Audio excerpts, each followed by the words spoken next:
ఈ లోకంలో చాలా మందిలో ఉన్నటువంటి ఒక సరి అయిన సరికాని అభిప్రాయం ఏంటంటే, ఎక్కువ మంది మనుషులు కనపడితే దేవుని సన్నిధి అక్కడ బాగా ఉంది అనేది చాలా చాలా తప్పండి. చాలా చాలా తప్పు. యేసుక్రీస్తు ఇట్లాంటిది ఎప్పుడూ కూడా దేవుని వాక్యంలో నుంచి మనకు చెప్పనే లేదు. 100 మంది ఉంటే అక్కడ ఎక్కువ దేవుని సన్నిధి ఉంటదనేది అబద్ధం. లేదా 50 మంది ఉంటే ఈ దేవుని సన్నిధి అక్కడ ఎక్కువ ఉంటదనేది అబద్ధం. మనుషులను బట్టి, సంఖ్యను బట్టి దేవుని సన్నిధి ఉండదు. ఇది మనం జ్ఞాపకం చేసుకోవాలి. దేవుని సన్నిధి ఉండాలి అంటే ఆ మోకరించి ప్రార్థిస్తున్న ఇద్దరు గాని, ముగ్గురు గాని, దేవునితో సహవాసం కలిగిన వాళ్ళు ఇద్దరు ముగ్గురు ఉన్నా సరే దేవుని సన్నిధి అక్కడ ఉంటుంది. 100 మంది ఉన్నా అక్కడ దేవుని సన్నిధే ఉంటుంది. ఇద్దరు ముగ్గురు ఆయన నామములో కూడిన దేవుని సన్నిధి అక్కడే ఉంటుంది. కాబట్టి దేవుని సన్నిధి ఎక్కువ మంది ఉంటేనే బాగా ఉంటుంది, తక్కువ మంది ఉంటే అంతగా ఉండదు అంటాం. అది నీ మూర్ఖత్వం. మనుషుల్లో ఉన్న ఒక అభిప్రాయం ఏంటంటే ఇదే. లోక సంబంధమైన మీటింగులను చూసి, లోక సంబంధమైన ఫంక్షన్లు చూసి దేవుడు కూడా అట్లాంటి వాడేనేమో అనుకుంటారు. మీకు ఎమ్మెల్యే గారిని పిలిచారనుకోండి మీటింగ్కి, ఆయన ఎక్కువ మంది ఉంటే సంతోషపడతాడు, అవునా కాదా? వాళ్ళు ఆయన పార్టీ అయినా కాకపోయినా ఆయనకు సంబంధం లేదు కదా. వాళ్ళు డబ్బులు పెట్టి కొనుక్కొచ్చున్నాడని వాళ్ళకి సంబంధం లేదు. లేకపోతే ఏదో సారా ఇచ్చో, లేకపోతే ఇంకేదో బిర్యానీ పెడతామని చెప్పి ఆశ చూపించి తీసుకొచ్చినా సంబంధం లేదు. ఎక్కువ మంది కనపడ్డారా లేదా, ఇది చూస్తాడు లోక సంబంధంగా. కానీ నీ దేవుడు పై రూపాన్ని చూసే దేవుడైతే కాదు. ఆయన నీ హృదయాన్ని చూసేవాడు. నీ హృదయం దేవుని పట్ల ఆశ కలిగి ఉంటే అక్కడ ఉంది ఇద్దరు ముగ్గురైనా సరే ఆయన వచ్చి సంతోషంగా ఉంటాడు. మందిని బట్టి సంతోషించేవాడు కాదు దేవుడు. మీకు అర్థమైందండి ఈ మాట? మందిని బట్టి సంతోషించేది మనిషి, కానీ దేవుడు నీ మనసును బట్టి సంతోషిస్తాడు. ఇది మనం జ్ఞాపకం చేసుకుంటే ఎప్పుడు సంతోషంగా ఉంటాం. ఇద్దరు ముగ్గురున్నా సంతోషంగానే ఉంటాం, ఇంకా ఎక్కువ మంది ఉన్నా సంతోషంగానే ఉంటాం. కాబట్టి ఎక్కువ మంది తక్కువ మంది ఇది దేవుని దృష్టిలో కాదు. నీ మనసును బట్టి దేవుడు నీతో ఉంటాడు. 100 మంది ఉన్నారు, దేవుడు అంటే భయం లేనివాళ్ళు, భక్తి లేనివాళ్ళు 100 మంది కూడుకున్నారు, దేవుడు ఉంటాడు అక్కడ? ఉండడు. అదేంటండి మరి 100 మంది ఉన్నారు కదా, అయినా సరే వాళ్ళ మనసులో దేవుని పట్ల గౌరవం లేదు, వాళ్ళ మనసులో దేవుడు అంటే భయం లేదు. అట్లాంటి వాళ్ళ దగ్గర దేవుడు రాడు, ఉండడు కూడా. కానీ ఉన్నది ఇద్దరు ముగ్గురే దేవుడు అంటే భయం కలిగిన వాళ్ళు, భక్తి కలిగిన వాళ్ళు ఇద్దరే ఉన్నారు. దేవుడు వారి మధ్యలో ఉంటాడు, వారితో సహవాసం చేస్తాడు. దేవునికి స్తోత్రం కలుగునుగాక. హల్లెలూయా. ఇవన్నీ ఎందుకు చెప్తున్నానంటే, ఎక్కువ మందిని చూసి మనము మోసపోకూడదు. మందిని చూసి మోసపోకూడదు. దేవుడు మన మనసును చూసి మన మధ్య నివసిస్తాడు. మందిని బట్టి కాదు, మనసును బట్టి మాత్రమే దేవుడు మన మధ్య ఉంటాడు. దేవునికి స్తోత్రం కలుగునుగాక. హల్లెలూయా. ఈ రాత్రికాల సమయంలో దేవుని వాక్యంలో నుంచి ఒక మాట చదువుకొని మన ధ్యానాన్ని ప్రారంభించుదాం. చూద్దాం. సామెతల గ్రంథం 14వ అధ్యాయం 1వ వచనాన్ని చదువుతున్నాం. జ్ఞానవంతురాలు తన ఇల్లు కట్టును, మూఢురాలు తన చేతులతో తన ఇల్లు ఓడబెరుకును. చాలు. ఇక్కడ ఇల్లు కట్టుకునే వాళ్ళు ఒక రకమైతే, ఇల్లుని ఓడబెరుక్కునే వాళ్ళు ఇంకొక రకం. ఇద్దరు కూడా స్త్రీలే. ఎవరు వీళ్ళిద్దరూ కూడా? స్త్రీలే. ఒక స్త్రీ ఎటువంటిది? జ్ఞానవంతురాలు. ఈ జ్ఞానవంతురాలు ఏం చేస్తుందంట? తన ఇల్లు చక్కగా కట్టుకుంటుంది. ఇక్కడ ఇల్లు కట్టుకోవటం అంటే 4 గోడలు బిల్డింగు కట్టుకోవటం అని కాదు. చూడండి, మనం బయట జనరల్గా ఇల్లు కట్టావా అంటే ఇల్లు పిల్లర్స్ వేసి కప్పులేసి అది ఇల్లు అంటాం. కానీ ఇక్కడ ఇల్లు అంటే కుటుంబం, ఫ్యామిలీ. ఒక కుటుంబం కట్టబడాలి అంటే ప్రధాన పాత్ర ఎవరంటే స్త్రీనే. తల్లి కానీ, భార్య కానీ ఎవరైనా సరే కుటుంబంలో ప్రధాన పాత్ర ఎవరిది ఉంటుంది? స్త్రీనే ఉంటుంది. అందుకనే దేవుని వాక్యంలో రాయబడిన మాట ఏమిటంటే, ఏ స్త్రీ అయితే జ్ఞానవంతురాలుగా ఉంటుందో, గుణవంతురాలుగా ఉంటుందో, ఆ స్త్రీ తన కుటుంబాన్ని కట్టుకుంటుంది, తన ఇంటిని కట్టుకుంటుంది. మరి ఎవరైతే జ్ఞానవంతురాలుగా ఉండరో, మూఢురాలుగా ఉంటారో, వాళ్ళు ఏం చేస్తుంటారు? వాళ్ళ కుటుంబాన్ని వాళ్ళే ఊడబెరుక్కుంటారు. ఊడబెరుక్కోవడం అంటే భర్త దారి భర్త పోతాడు, పిల్లల దారి పిల్లలు పోతారు, తల్లుల దారి తల్లులు పోతారు. ఎటోళ్ళటే పోయింది అంటే దాని అర్థం ఏంటి? ఇల్లు ఊడబెరుక్కుందనమాట కదా. కాబట్టి ఈ రాత్రికాల సమయంలో దేవుడు మనతో ఈ మాట జ్ఞాపకం చేస్తూ ఉన్నాడు. మరి కుటుంబంలో ఉన్న నీవు జ్ఞానవంతురాలుగా ఉండి ఇల్లు కట్టుకుంటున్నావా? మూఢురాలుగా ఉండి ఊడబెరుక్కుంటున్నావా అనేది మనం జ్ఞాపకం చేసుకోవాలి. గుణవంతురాలు లేదా జ్ఞానవంతురాలు ఎలా ఉంటుంది చూద్దాం ఒకసారి. సామెతల గ్రంథంలోనే 30వ అధ్యాయం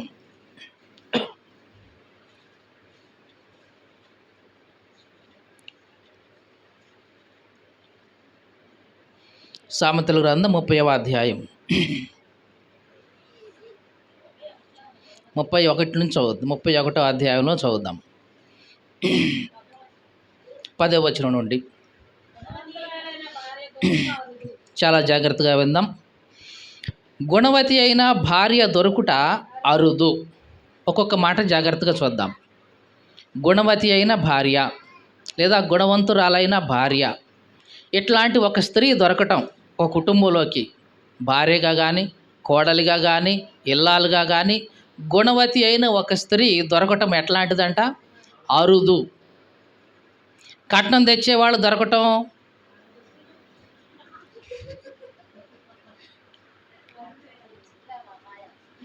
బాగా కట్నం తెచ్చేవాళ్ళు ఉన్నారు లోకంలో, కానీ వాళ్ళేమో అరుదు కాదు అని దేవుని వాక్యం చెప్పట్లా. కట్నం తెచ్చేవాళ్ళు అరుదు అని అనట్లేదు, లేకపోతే ఇంకేదో బంగారం తీసుకొచ్చేవాళ్ళు అరుదు అని దేవుని వాక్యం చెప్పట్లేదు. తెస్తూనే ఉంటారు, ఏదో ఒక రకంగా ఏదో ఒక రూపంలో వస్తూనే ఉంటుంది. కానీ వీళ్ళందరూ అరుదుగా కాదు. దేవుడు ఎవరు అరుదుగా ఉంటారంటున్నాడు? గుణవతి అయిన వాళ్ళు మాత్రం అరుదుగా ఉంటారు. అట్లాంటి వాళ్ళు చదువుదాం తర్వాత మాట. అట్టిది ముత్యము కంటే అమూల్యమైనది. గుణవతి అయిన భార్య, గుణవతి అయిన ఇల్లాలు, గుణవతి అయిన కోడలు ఎట్లాంటిదంట? ముత్యం కంటే కూడా అమూల్యమైనది.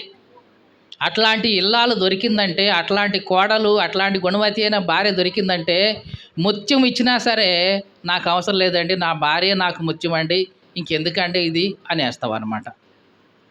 ఎందుకు ముత్యం యాడికి దిగుతున్నాడు అని ఎందుకు ముత్యం కంటే అమూల్యమైనదంటే అంత విలువ ఉంటుంది వాళ్ళకి. కూర్చో. దేవునికి స్తోత్రం కలుగును గాక. హల్లెలూయా. ముత్యం గురించి ఒకసారి మాట చెప్పి ముందుకెళ్దాం. ముత్యము, పెరల్స్ ఎట్లా దొరుకుతాయి? బంగారం ఎక్కడ దొరుకుతుంది చెప్పండి? బంగారు షాపులో వాళ్ళకి ఎక్కడ దొరుకుతుంది? కొనుక్కుంటే వస్తుంది. ఆ కొనుక్కునే వాళ్ళకి ఎక్కడి నుంచి వస్తుంది? కాబట్టి ఓవరాల్గా ఎక్కడి నుంచి దొరుకుతుందంటే భూమిలో నుంచి దొరుకుతుంది. ఆ భూమిలో కొంచెం అది కలిసి మట్టితో కలిసి ఉంటుంది, దాన్ని కాస్త శుద్ధి చేస్తారు, మళ్ళీ కొలిమిలో వేస్తారు, మళ్ళీ శుద్ధి చేస్తారు, చేసి మొత్తానికి మేలిం బంగారం బయటకు తీసుకొస్తారు. అలాగే వెండి కూడా, ఇనుము కూడా, ఇవన్నీ భూమి లోపల దొరికేయే. కానీ ముత్యం అయితే, ముత్యం ఉందే, ఇది భూమి లోపల దొరికేది కాదు. ఇది భూమి లోపల దొరికేదైతే ఈ పాటికి ఎన్నో తవ్వి తీసేవాళ్ళు. కానీ ఇది ఎక్కడ దొరుకుతుందంటే సముద్రము లోపల దొరుకుతుంది, అట్టడుగు భాగంలో దొరుకుతుంది. స్వాతి మాసం అని ఒకటి ఉంటుంది. ఆ స్వాతి మాసంలో వర్షపు చినుకులు పడినప్పుడు ఈ పైకి వస్తాయి ఆల్చిప్పలు, గవ్వలు లాంటివి. ఎప్పుడైతే ఈ పైకి వస్తాయో వర్షపు చినుకు పడినప్పుడు ఆ గవ్వల్లో, ఆల్చిప్పలో ఈ వెంటనే మూసుకుంటాయి. మూసుకొని సముద్రం యొక్క అట్టడుగు వెళ్ళిపోతాయి. కొన్ని సంవత్సరాల తర్వాత ఆ పడిన ఆ వర్షపు చినికే మంచి ముత్యంగా తయారైపోయి ఆ ఆల్చిప్పలో ఉండిపోద్ది. మరి దాన్ని ఎవరు బయట తీసుకొస్తారండి? ఎవరైతే బాగా శ్వాసను ఉగబట్టుకొని ఉండగలుగుతారో గంటల తరబడి వాళ్ళు సముద్రం లోపలికి వెళ్ళిపోతారు. సముద్రం లోపలికి వెళ్ళిపోయి వాటన్నిటిని కూడా ఏరుకొని బయటకు తీసుకొస్తారు. కొన్ని వందల వేలు తీసుకొస్తారు. వాటిలో ఎక్కడో ఒకటి మాత్రమే ముత్యంగా ఉంటుంది. అంత అమూల్యమైనది ముత్యం అంటే. ఇప్పుడు చెప్దాం, గుణవతి అయిన భార్య ముత్యం కంటే కూడా అమూల్యమైనది. అసలు ముత్యమే చాలా రేరు దొరకటం. అట్లాంటిది గుణవతి అయిన భార్య దొరికింది అంటే అసలు ఇక ఆమెని వదిలేసుకోకూడదు. ముత్యం కంటే కూడా అమూల్యంగా, అంత భద్రంగా, అంత జాగ్రత్తగా చూసుకోవాలి. మరి గుణవతి అయిన భార్య ఎట్లా ఉంటుంది, ఆమె యొక్క లక్షణాలు ఏంటి అని చూస్తే చదువుదాం కొద్దిగా.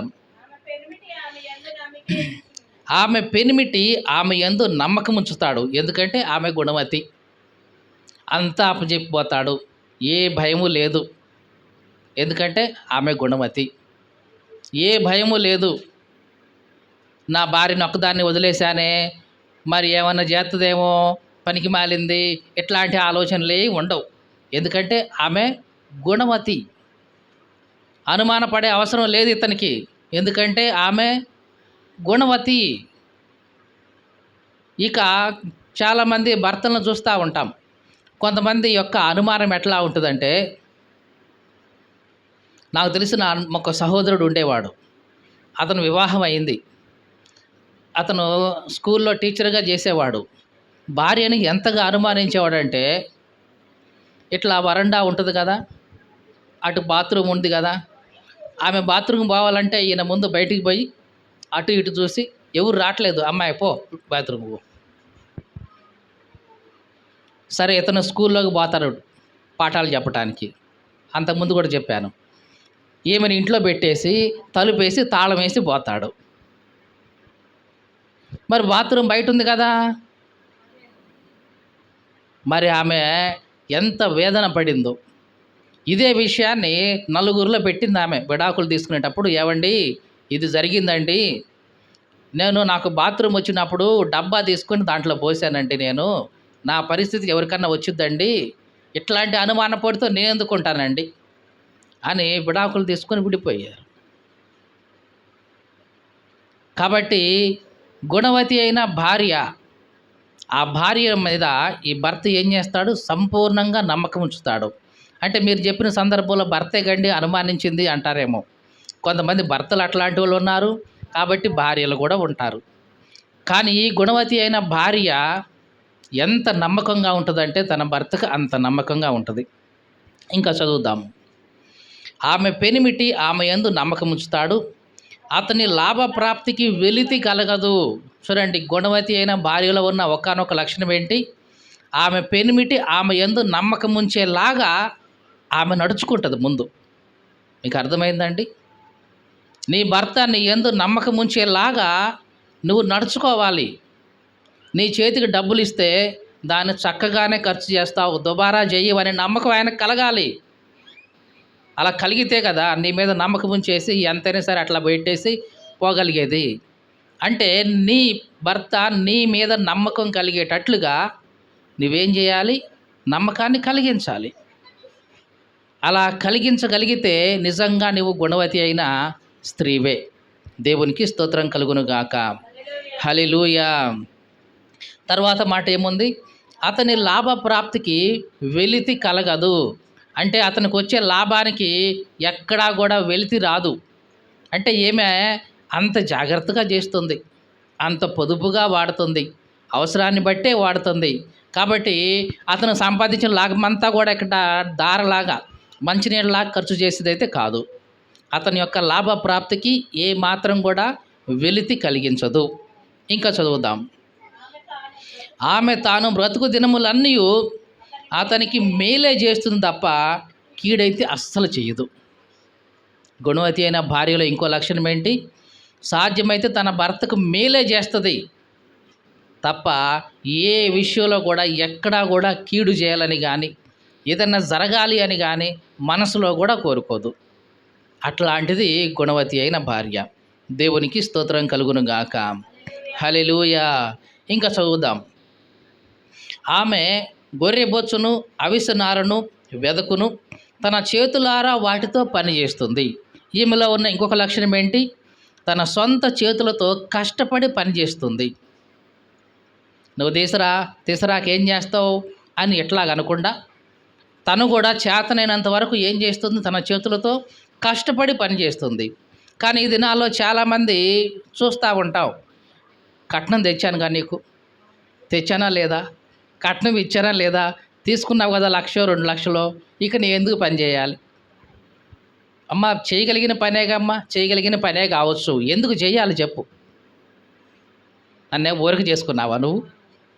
కట్నం తెచ్చుకున్నావుగా, మరి పోషించాల్సిన బాధ్యత నీదేగా అని ఎట్లాగా చెప్పి ఊరుకునేది కాదేమే. ఎటువంటిది ఈమె? కష్టపడి పని చేస్తుంది తన చేతులతో. ఎవరో పని చేస్తే తీసుకొచ్చి నువ్వు వాడటం కాదు. మీకు అర్థమైందా అండి? ఈ గుణవతి అయిన భార్య ఏం చేస్తుందంట? తన చేతులతో కష్టపడి పని చేస్తుంది. కష్టపడి పని చేసే వాళ్ళ చేతులు ఎట్లా ఉంటాయి చెప్పండి? మెత్తగా, శృతి మెత్తగా ఉంటాయా? ఉండవు. మీ చేతులు చూసుకోండి మరి ఎట్లున్నాయో. అదనమాట.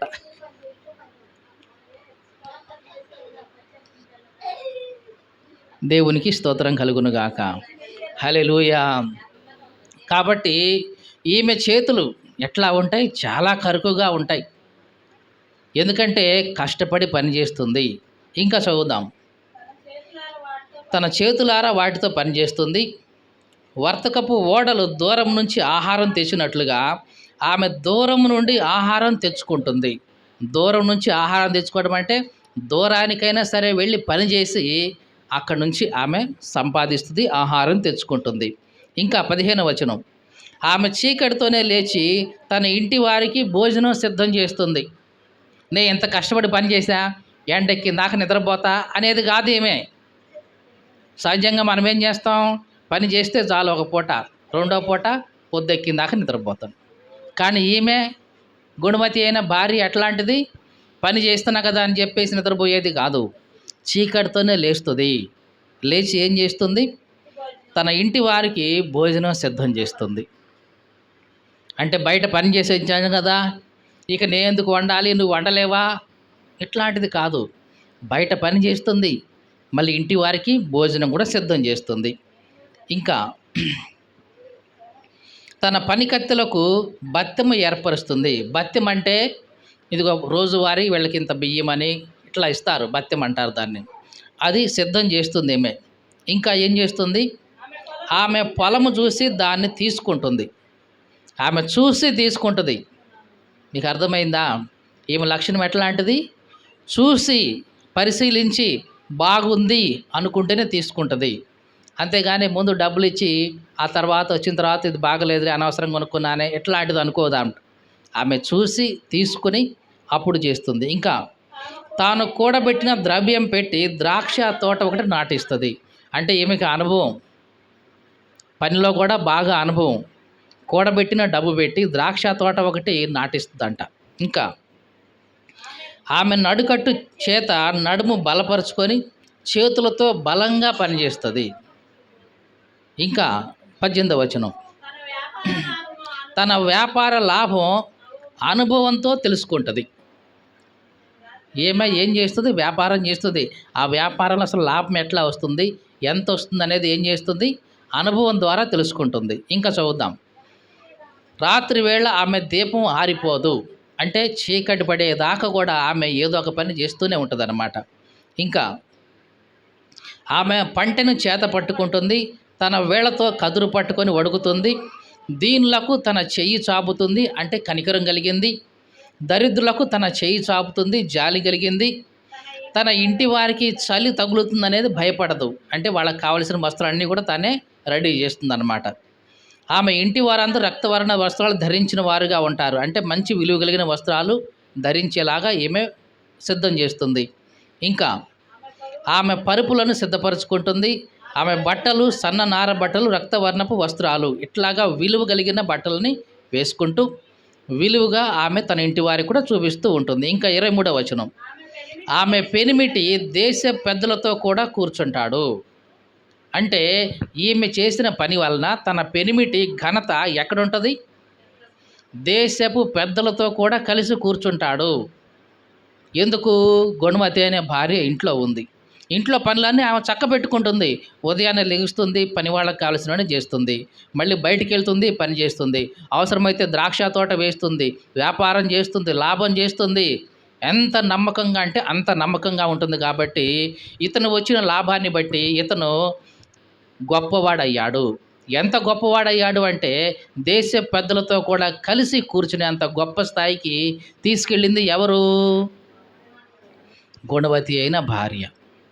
తన పెనిమిటికి ఇదిగో ఎంత ఘనత తీసుకొచ్చింది ఎవరంటే గుణవతి అయిన భార్య.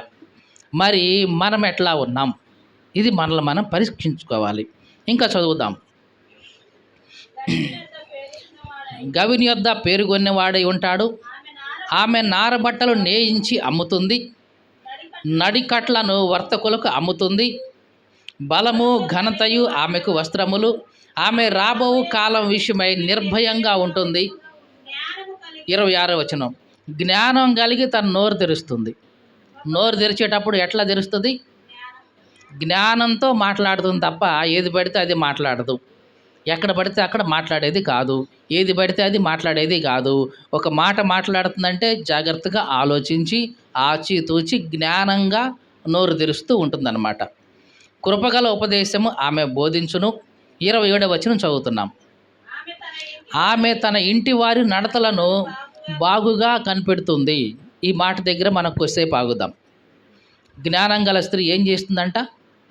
ఇంటి వారి నడతలను బాగా కనిపెడుతుంది. ఇది ఈ దినాల్లో లోపిస్తూ ఉంది. ఇంటివారు అంటే ఎవరెవరు ఉంటారు చెప్పండి? భర్త ఉంటాడా? ఈమె ఎట్లాగో భార్యే. ఇంకా ఎవరుంటారు? పిల్లలు, అత్తమామలు, ఆడపడుచులు ఎవరున్నా ఆ ఇంట్లో వాళ్ళ ఉన్న అందరి నడతలు ఈమె ఏం చేస్తుందంట? బాగా కనిపెడుతుంది. కనిపెట్టాలి. అలా కనిపెడితేనే నువ్వు గుణవతివి. లేదులే నేనేం చేశాను, నా పనిలో నేనున్నా, వాళ్ళ దారిలో వాళ్ళు ఉన్నారు అని అన్నామంటే జాగ్రత్త, నువ్వు గుణవతి అయిన భార్యవు కాదు. ఈ దినాల్లో చాలామంది పిల్లలు తప్పిపోవడానికి కారణం, తప్పుడు మార్గంలోకి పోవడానికి కారణం ఎవరంటే కుటుంబంలో ఉన్న స్త్రీ లేదా కుటుంబంలో ఉన్నటువంటి పురుషుడే. ఎందుకంటే తల్లి తండ్రి సరిగ్గా సంరక్షణలో ఉంటే గనక పిల్లలు చక్కగా ఎదుగుతారు. మొదట మానసికంగా ఎదుగుతారు. ఎందుకంటే తండ్రి ప్రేమ, తల్లి ప్రేమ ఇవన్నీ వాళ్ళకు దొరుకుతాయి. తల్లి ప్రేమిస్తూ ఉంటుంది, అవసరమైతే తండ్రి తప్పు చేస్తే గద్దిస్తాడు, కొడతాడు. ఇవన్నీ వాళ్ళకి ఎప్పటికప్పుడు దొరుకుతూ ఉంటాయి. కాబట్టి వీళ్ళు చక్కగా మంచి వ్యక్తిత్వం కలిగి ఉన్నతంగా ఎదుగుతూ ఉంటారు. ఎప్పుడైతే వీళ్ళకి ఇవి దూరం అయ్యాయో ఎవరో ఒకళ్ళ ప్రభావం వీళ్ళ మీదకి వచ్చేస్తుంది. వీళ్ళు ఎట్లాగైనా తయారయ్యే అవకాశం ఉంది. కాబట్టి కుటుంబంలో స్త్రీ ఏం చేయాలంటే తన ఇంటి వారి నడతలన్నీ బాగా కనిపెట్టాలి. భర్త ఉన్నాడా? భర్త నడతను జాగ్రత్తగా కనిపెట్టాలి. ఎవరితో సహవాసం చేస్తున్నాడు ఈయన, డబ్బులు ఎక్కడ ఖర్చు పెడుతున్నాడు, ఏం పని చేస్తున్నాడు, అసలు ఎంత వస్తుంది, ఎంత తీసుకొస్తున్నాడు ఇంటికి, ఇవన్నీ కూడా జాగ్రత్తగా కనిపెట్టుకోవాలి. ఇక పిల్లల గురించి కనిపెట్టుకోవాలి. పిల్లలు కనుక ఆడపిల్లలైనా మగపిల్లలైనా వీళ్ళు ఎవరితో సహవాసం చేస్తున్నారు, వీళ్ళ స్నేహితులు ఎట్లాంటి వాళ్ళు, మరి వాళ్ళ పరిస్థితి ఎట్లాంటిది, ఇవన్నీ కూడా మనం కనిపెట్టుకుంటూ ఉండాలి. ఇలా కనిపెట్టుకుంటూ ఉంటేనే ఆ కుటుంబాన్ని కట్టగలుగుతాం. జ్ఞానవంతురాలు ఏం చేస్తుంది? తన ఇంటిని చక్కగా కట్టుకుంటుంది. అదే మూఢురాలైతే ఓడబెరికేసిద్ది. ఎందుకంటే పిల్లల దారి పిల్లలు అవుతారు, కొడుకు దారి కొడుకు అవుతాడు, భర్త దారి భర్త అవుతాడు, ఎటోళ్ళు అట్టే పోతారు. కానీ జ్ఞానవంతురాలైతే చక్కగా కట్టుకుంటుంది. తప్పిపోతున్నాడా కొడుకు, మళ్ళీ చక్కగా మంచి మాటలు చెప్పి మంచి దారిలోకి తీసుకొస్తుంది. బిడ్డ ఒకవేళ కూతురు కనుక తప్పిపోతున్నట్లు అనిపిస్తే మళ్ళీ జాగ్రత్త చెప్పి అవసరమైతే 4 దెబ్బలు కొట్టి మళ్ళీ చక్కగా దారిలో పెట్టుకుంటుంది. ఒకవేళ భర్త పొరపాటు ఏమైనా చేస్తున్నాడంటే ఆయనకు కూడా నచ్చజెప్పి మళ్ళీ దారిలోకి తీసుకొచ్చుకుంటుంది. ఈ రకంగా గుణవతి అయిన భార్య ఏం చేస్తుందంటే తన కుటుంబాన్ని కట్టుకుంటుంది. అదే మూఢురాలైతే నాకేం పోయిందేంది, వాళ్ళు చేసుకున్నారు, వాళ్ళు అనుభవిస్తారు అని వదిలేస్తుంది. దేవుడు ఈ రాత్రికాల సమయంలో చెప్తున్నాడు, మరి నువ్వు ఎట్లా ఉన్నావు? జ్ఞానవంతురాలుగా ఉన్నావా? మూఢురాలుగా ఉన్నావా? జ్ఞానవంతురాలు అయితే గనక నీ కుటుంబాన్ని నువ్వు కట్టుకుంటావు, నీ బిడ్డల్ని నువ్వు కట్టుకుంటావు, భర్తను నువ్వు కట్టుకుంటావు. అంటే చక్కగా వాళ్ళని మంచి మార్గంలోకి తీసుకొస్తావు. ఈ దినాల్లో చూడండి, తల్లిదండ్రులు దగ్గర నుంచి పిల్లలు తప్పిపోతున్నారు అనడానికి ఒకే ఒక కారణం అండి, విధేయతలు చూపటమే, విధేయత లేకపోవటమే. మళ్ళీ చెప్తున్నానండి, మీ పిల్లవాడు ఎంత వయసు ఉంది అని కాదు, వాడు నీ మాటను గౌరవిస్తున్నాడా లేదా అనేదే ప్రాముఖ్యం, ఇదే ప్రామాణికం. వాడు నీ మాట వినటం లేదు, నీ మాట గౌరవించట్లేదు, నీ మాట అంటే లెక్క చేయట్లేదు అంటే కనుక నీ చేతిలో నుంచి వాడు తప్పిపోతున్నాడే. అందుట్లో ఎటువంటి సందేహం లేదు, 100కి 100% ఇది సత్యం. చిన్న విషయమైనా సరే నీ మాటకు వాడు విధేయత చూపితేనే వాడు సరైన దారిలో ఉన్నట్లు. ఉదాహరణకి కటింగ్ చేసే విషయం అనుకో, అరే ఇట్లా వద్దు నాన్న ఇట్లా వేయించుకో అన్నప్పుడు నీ మాటను వాడు గౌరవించి నీకు విధేయత చూపి దానికి ఓకే అంటేనే వాడు నీ దారిలో ఉన్నట్లు, లేకుంటే నీ చేతిలోంచి జారిపోతున్నట్లే. ఆడపిల్లలు ఉన్నారు, ఆ డ్రెస్ కావాలి, ఈ డ్రెస్ కావాలి, అట్లా తయారవుతాం, ఇట్లా తయారవుతాం అంటారు. అన్నప్పుడు అమ్మ అది కాదు, అది మంచిది కాదు, ఇట్లాంటి డ్రెస్సులు వేసుకోవాలి, ఇట్లా ఉండాలని నువ్వు చెప్పినప్పుడు నీ మాట విని గౌరవిస్తారో అప్పుడు వాళ్ళు నీ దారిలో ఉన్నట్లు. లేదు నాకు ఎట్లాగే ఇష్టం ఉంది, నేను ఎట్లాగే ఉంటా అని ఎప్పుడైతే వాళ్ళు ఎదిరించడం ప్రారంభించారో జాగ్రత్త, వాళ్ళు నీ చేయి దాటిపోతున్నారు. ఇందుట్లో ఎటువంటి సందేహం లేదు. ఇది 100కి 100 పాళ్ళు సత్యమే. ఇది మనకు కొన్నిసార్లు బాధ కలిగించిన, కొన్నిసార్లు మనకు ఇబ్బంది కలిగించిన ఇది మాత్రం సత్యమే. చాలా కుటుంబాల్లో, క్రైస్తవుల కుటుంబాల్లో సైతం పిల్లలు తప్పిపోవటానికి, పిల్లలు తప్పుదారి వెళ్ళడానికి కారణం ఎవరంటే తల్లి తండ్రినే. మరి వీళ్ళు ప్రార్థనకు వెళ్ళేవాళ్ళు కాదా అంటే ప్రార్థనకు వెళ్ళేవాళ్లే. మరి ఎందుకు మరి పిల్లలు అట్లా తప్పుదారిలో పోతున్నారంటే వాళ్ళు చూసి కూడా ఏం చేస్తారంటే పోనీలేండి అంటారు.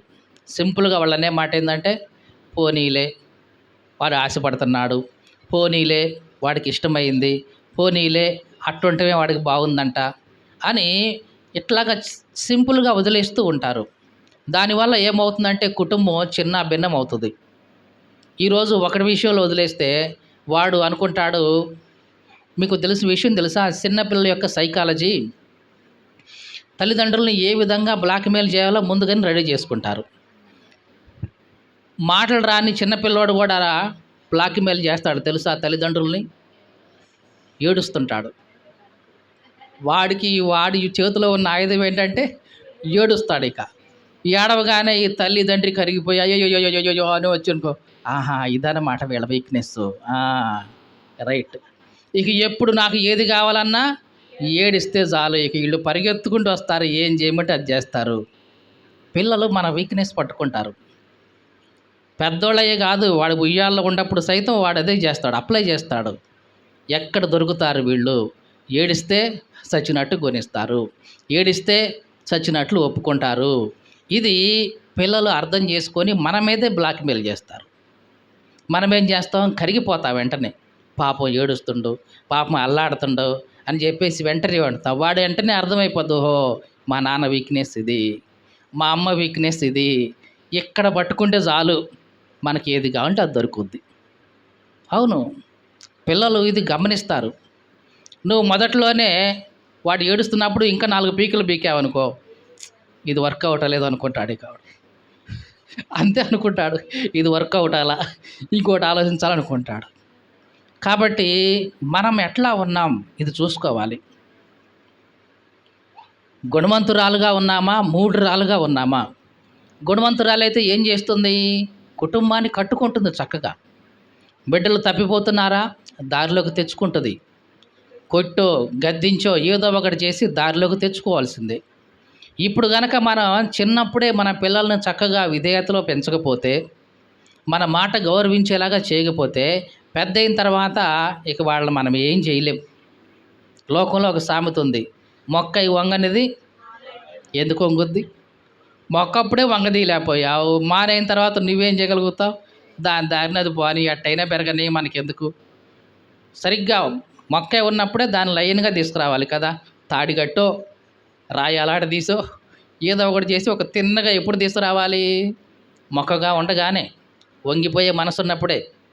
అంతేగాని ఇక ముద్దయింది, ఇంత లావయింది, అప్పుడు దాన్ని పట్టుకొని లైన్‌గా తీసుకొద్దామంటే నువ్వు ఇబ్బంది పడతావు తప్ప అది లైన్‌కైతే రాదు. మన పిల్లల యొక్క ప్రవర్తన కూడా అంతే. వాళ్ళు బాల్యంలో ఉన్నప్పుడే, చిన్నతనంలో ఉన్నప్పుడే వాళ్ళని కొట్టో, తిట్టో, గద్దించో ఒక లైన్‌లో పెట్టుకోవాల్సిన బాధ్యత జ్ఞానవంతురాలైన స్త్రీగా నీదే. ఒకవేళ నువ్వు జ్ఞానవంతురాలుగా ఉండకుండా మూఢురాలుగా ఉంటే నీ కుటుంబాన్ని నువ్వే ఊడబెరుక్కుంటావు.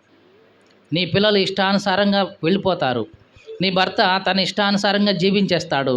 చివరికి కుటుంబం కాస్త చిన్న భిన్నమైపోద్ది. నీ ఇంటిని నువ్వే ఊడబెరుక్కుంటావు. అందుకనే దేవుడు చెప్తున్నాడు, జ్ఞానవంతురాలు తన ఇంటిని కట్టుకుంటుంది. దేవునికి స్తోత్రం కలుగునుగాక. హల్లెలూయా. కాబట్టి ఇప్పుడు చాలా మందిలో వచ్చే ప్రశ్న ఏంటంటే, సరేనండి మీరన్నట్టుగానే పిల్లోడిని కొడతాం, తిడతాం, వాడు మా మాట వినడు, మరి ఏం చేద్దామండి? ఏం చేద్దామండి? ఇదే కదా సహజంగా మనకొచ్చేది. నేను వాడెంత చెప్పానండి, వాడు వినలేదు, 4 పీకులు పీకా అయినా వినలేదు అనంటే, చూద్దాం ఒకసారి దేవుని వాక్యంలో నుంచే దేవుడు ఆలోచన ఏంటో చూద్దాం. సామెతల గ్రంథం 12వ అధ్యాయం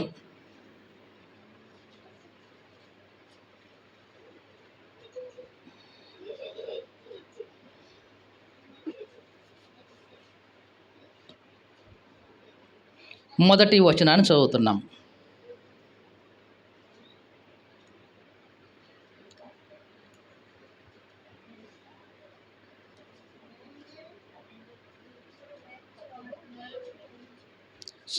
మొదటి అధ్యాయం 12వ అధ్యాయం 1వ వచనం. శిక్షను ప్రేమించువాడు జ్ఞానమును ప్రేమిస్తున్నాడు. అంటే నువ్వు వాడికి విధిస్తున్నావు శిక్ష, అదేదో పనిష్మెంటే కావచ్చు. దాన్ని వాడుగా ప్రేమిస్తే నిజంగా వాడు జ్ఞానాన్ని ప్రేమించినట్లే. జ్ఞానవంతుడు అవుతాడు వాడు. ఎందుకంటే మా అమ్మ నా కోసమే మంచి చెప్తుంది, నా మంచి కోసమే కొడుతుంది అని శిక్షను గనక వాడు ప్రేమిస్తే వాడు జ్ఞానవంతుడుగా అవుతాడు. వాడు ఒకవేళ శిక్షను ప్రేమించలేదు అంటే వాడికి జ్ఞానం రాదు. చాలామంది పిల్లల్లో చదువు అవ్వకపోవడానికి కారణం ఏంటంటే ఇదే. ఇది తెలుసా అండి?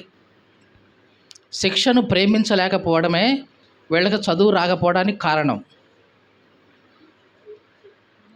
ఇప్పుడు మనలో ఎంతమందికి చదువు సరిగ్గా వస్తుందా? ఎంతమంది పిల్లలకు చదువు చాలాసార్లు మనం బాధపడుతుంటాం, మా వాడికి చదువు రావట్లేదండి, ఎన్నిసార్లు చెప్పినా వీడికి అర్థం కావట్లేదండి. కారణం ఏంటో తెలుసా? శిక్షను ప్రేమించే స్వభావం వాడిలో లేదు. కొడితే ఎదురు తిరుగుతూ ఉంటాడు, తిడితే ఎదురు తిరుగుతూ ఉంటాడు. ఇట్లాంటి స్వభావం ఉన్నప్పుడు చదువు అబ్బదండి, జ్ఞానం వాడి హృదయంలోకి రాదు.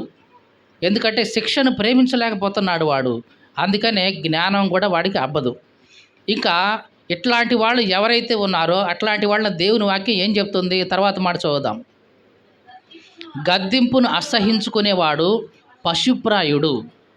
వాడికంటే పశువు నయం అన్నమాట. ఎందుకంటే వాడు శిక్షను ప్రేమించలేకపోతున్నాడు.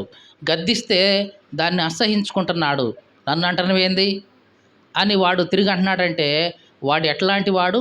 పశుప్రాయుడు. ఇట్లాంటి పశుప్రాయుడికి జ్ఞానం ఎట్లా వస్తుంది? రాదండి. కాబట్టి మన బిడ్డలకు నిజంగా చదువు రావాలని మనం ఆశపడితే ముందు శిక్షను ప్రేమించేలాగా వాళ్ళని తయారు చేయాలి. కొట్టినా ఇదిగో మా అమ్మ కొట్టింది నా కోసమే, తిట్టినా మా నాన్న తిట్టాడు నా కోసమే, నా మంచి కోసమే అని ఎప్పుడైతే వాడిలో ఈ మనసు ఉంటుందో ఆటోమేటిక్గా వాడి హృదయంలోకి జ్ఞానం వస్తుంది, చదువు వస్తుంది. ఇక నువ్వు చదువుకోరా అని చెప్పనక్కర్లా. ఇక ఎందుకంటే వాడికి శిక్షను ప్రేమించే మనసు ఉంది కాబట్టి దేవుడు వాడి హృదయంలో జ్ఞానం పెట్టేస్తాడు, చదువు పెడతాడు. ఎంతగా అంటే అంతగా వాడు చదువుతాడు వాడు. ఎందుకంటే శిక్షను ప్రేమించే మనసు ఉంది కాబట్టి. మరి మనం ఎట్లా ఉన్నాం? మన పిల్లలకి ఏమి నేర్పిస్తున్నాం? శిక్షను ప్రేమించడం నేర్పిస్తున్నామా? ఇవన్నీ మనం చేసినప్పుడు మన కుటుంబాన్ని మనం కట్టుకుంటాం. ఇంకొక మాట కూడా బైబిల్‌లోంచి మీకు గుర్తు చేస్తాను. బెత్తం వాడని వాడు తన కుమారునికి విరోధి అని ఉంది. ఇప్పుడు చెప్పండి, ఎంతమంది బెత్తం వాడుతున్నావు ఇంట్లో?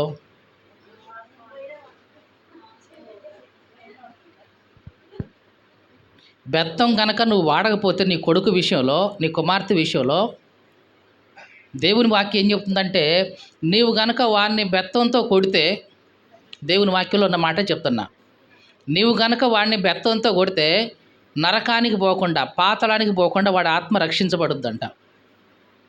అదేంటండి, నేను ఇక్కడ బెత్తంతో కొడితే ఈ నరకం పోకుండా ఎట్టుంటాడంటే, నువ్వు బెత్తంతో కొడతావు కాబట్టి వాడికి మంచి ప్రవర్తన వస్తుంది, మంచి ప్రవర్తన వస్తుంది కాబట్టి వాడు నరకానికి పోకుండా తప్పించుకుంటాడు. కాబట్టి చేతులతో వద్దు, బెత్తమే వాడమని దేవుని వాక్యం చెప్తుంది. కాబట్టి బెత్తం వాడని వాడు తన కుమారునికి విరోధి. అంటే ఎవరైతే కుమారుడికి పనిష్మెంట్ ఇవ్వట్లేదో, బెత్తం వాడట్లేదో అతను విరోధి అవుతాడు. ఈరోజు కాకపోయినా రేపైనా సరే నువ్వు నీ కొడుకుకి విరోధివే అవుతావు, శత్రువే అవుతావు.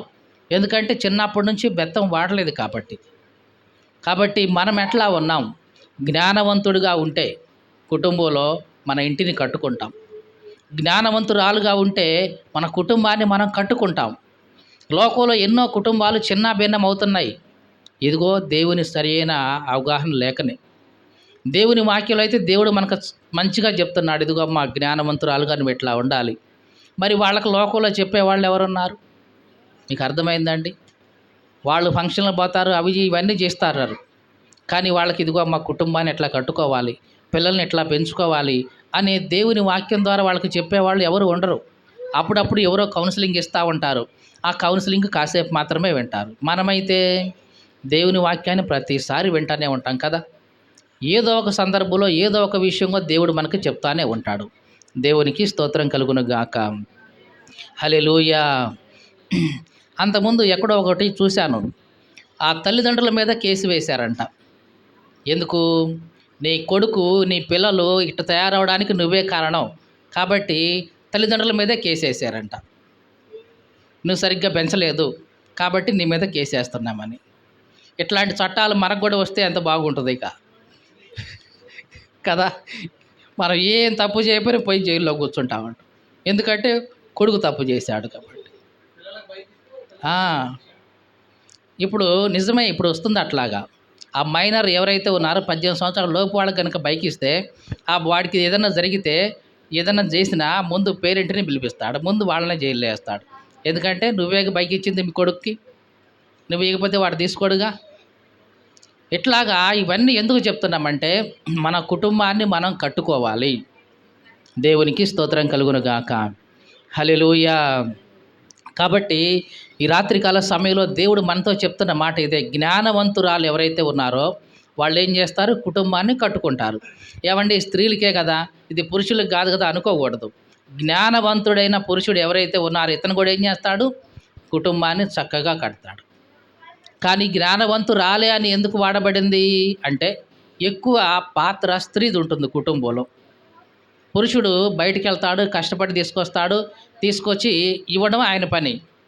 మరి స్త్రీగా అన్ని జాగ్రత్తగా చూసుకోవాల్సిన బాధ్యత నీదే. ఇచ్చిన ధనాన్ని జాగ్రత్తగా ఎట్లా ఖర్చు పెట్టాలో చూసుకోవాల్సిన బాధ్యత నీదే. పిల్లల్ని ఎలా తయారు చేయాలో బాధ్యత నీదే. వాళ్ళు ప్రతి విషయాన్ని వచ్చి నీతోనే చెప్తారు. ముందు నీతో చెప్తారా, వాళ్ళ నాన్నతో చెప్తారా? సహజంగా ముందు తల్లితోనే చెప్తారు విషయం అంతా వచ్చి. ప్రతి దానికి బాధ్యత నువ్వే ఉంటావు ముందు.